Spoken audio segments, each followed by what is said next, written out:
Ассалаумағалейкум, армысыздар құрметті қазақ елі, ермек албан, алашаламдар қозғалысынан.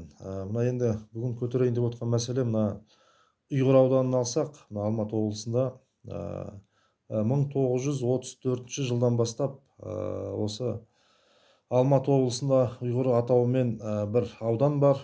Сол енді атауды алып кетсек, мына енді тәуелсіздік мемлекетпіз, қазақ елі, Қазақстан.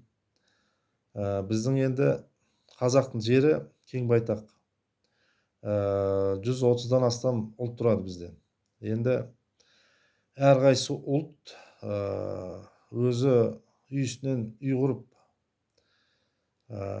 өзінің аудандарын ала беретін болса, ертең күні Қазақстан дерсіз қаламыз деп ойлаймын. Бізде 70% қазақтар болса, 23% қазір орыстар, ертең күні орыстар шығады, біздің өзге автономия, бізге аудан керек деп, ертең күні басқа ұлттар шығады.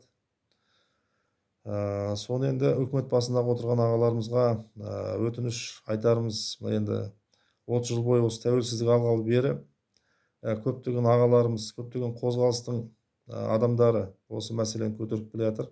Қазіргі кезде петиция жинап, қол жинап жатырмыз. Ұйғыр ауданы атау өзгерілсін деп, жаңағы Қарадала ауданына. Одан кейін айтып кетсек, Чонжы ауылы. Чонжы ауылы енді Чонжы деген ол жоңғардың батыры. Сол сияқты бізде жоңғардың батырларымен атау әлі күнге шейін бізде тұр. Ол Нарынқол, Байынқол, Боралдай, Қаскелең деген сияқты ауылдар Алматы облысында сол жоңғардың батырларымен атауларымен әлі күнге шейін тұр. Енді бір шетінен қарасақ, енді ол өте ұят жағдай. Жоңғар деген халық қазіргі кезде жер бетінен жойылып кеткен халық. Соның өзінде мына 30 жыл бойы тәуелсіздік алсақ та, сол жоңғардың батырларының атауымен отырмыз. Енді ол мен миыма сыймайды. Неге десеңіз, енді мына қай елде, қай мемлекетте өзінің жауымен жаңағы ауылдардың атауларын атайды.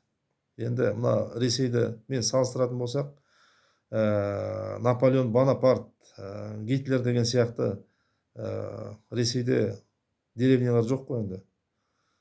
Сол сияқты енді өте ұят жағдай. Осыны үкімет басына ағаларымыз қарастырып, біз енді жоңғарлармен 250-300 жыл бойы соғыстық қой. Жоңғарлар қанша қазақтың батырларын, қанша қазақты қырып кетті.